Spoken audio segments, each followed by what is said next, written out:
From storyflo. This is your daily audio brief. Theo here. August 11th Tech Desk. 5 stories from the last 24 hours. Here's where I'd start.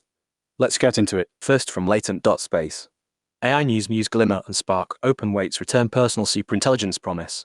Last week was the 1-year anniversary of Zuck's original personal superintelligence essay, and MSL seems to be feeling a second wind this year as they slowly ramped up with the Dreamer acquisition, and then Muse Spark and recently Muse Code. For a while, it seemed like MSL was being rather timid with the launches, but today that all changed.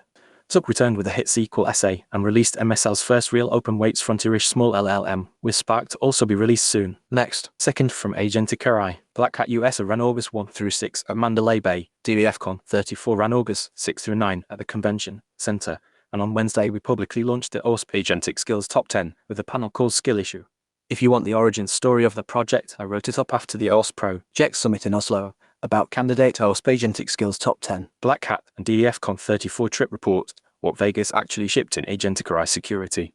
I spent the first week of August in Las Vegas. This post is not the recap. The recaps are already everywhere, and most of them are press releases with a byline. This is the teardown. Up next. Third from RS Rocket 16 emails in 48 hours. Apparently, the reason he chose to work with someone else was that they actually listened to him. He's an old-school relationship guy, and for him, all those automated touches just proved that nobody was paying attention. It's a pretty uncomfortable truth, but apparently volume follow-up and relationship selling aren't the same thing. In fact, for certain buyers, they are opposites. The machines that work well at scale can actually destroy trust with the people who write the biggest checks. Fourth from RS Rocket, the AI layer that was never running ISAT with a client this week and walked module by module through a marketing tool that had been shipped to them keyword clusters that did not match the source data content that came out identical across different input to rank track it. Our throwing errors the root cause was almost funny. The AI API key had never been configured. The entire intelligence layer of an AI product had never run, and nobody noticed because the templates underneath produced output that looked plausible. We added the key live on the call.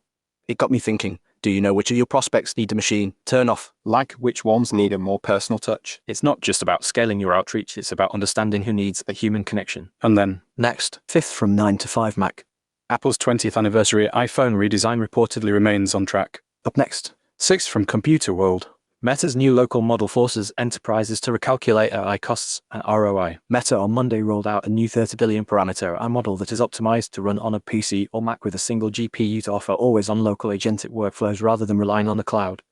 The company has dubbed it Muse Glimmer. However, its hardware demands, including a GPU with a minimum of 24 GB of RAM, could make it difficult to justify for deployment at scale. Although analysts and consultants agree that there is a tremendous enterprise appetite for running models locally, determining whether switching more systems from cloud to local makes fiscal sense is much more complex. And then, seventh from SiliconANGLE. NVIDIA said today it has struck deals with Apollo Global Management Inc., BlackRock Inc., Blackstone Inc., Brookfield Corp., the Goldman Sachs Group, and KKR. The post NVIDIA taps Wall Street for $500 billion to fuel global AI infrastructure build-out appeared first on SiliconANGLE.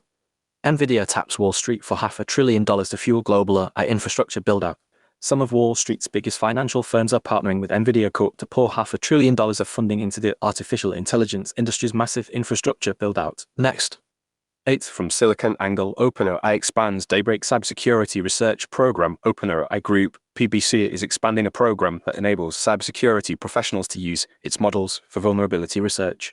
Daybreak, as the program is called, launched in May. OpenAI today added 2 new access tiers called Daybreak Blue and Daybreak Red. It also announced plans to enhance the guardrails that block unauthorized users from joining the post. OpenAI expands Daybreak cybersecurity research program appeared first on SiliconANGLE. Up next. Ninth from TechCrunch. OpenAI reportedly completed a $7 billion employee tender offer. OpenAI has bought back $7 billion worth of shares from employees at the privately held Frontier AI lab as part of an effort to provide liquidity to its workforce. The deal, reported by Bloomberg, valued OpenAI at $852 billion, the same as its most recent fundraising round in March, which added $122 billion to the company's war chest. The company also filed confidentially with the Securities and Exchange Commission in June to prepare for a potential IPO later this year. However, a tender offer suggests that an IPO may not be forthcoming soon. And then, 10th from TechCrunch. As AI-led attacks multiply, OpenAI launches a new cyber model. Every day seems to bring fresh news of an AI agent going rogue. Whether that's compromising Hugging Face, hacking a gym website, or creating its own fake profiles to socially engineer an intrusion, our models are increasingly behaving like bad actors. So the AI labs that make the models doing the hacking are expanding their cyber protection offerings. This week, OpenAI announced an expansion of Daybreak, its cyber defense service, which it launched earlier this year, not long after Anthropic released its cyber-focused model Mythos. That's it for today. Tomorrow morning, whatever the night brings. Stay curious. Want this every morning? It's free. Set up your own feed at storyflo.com.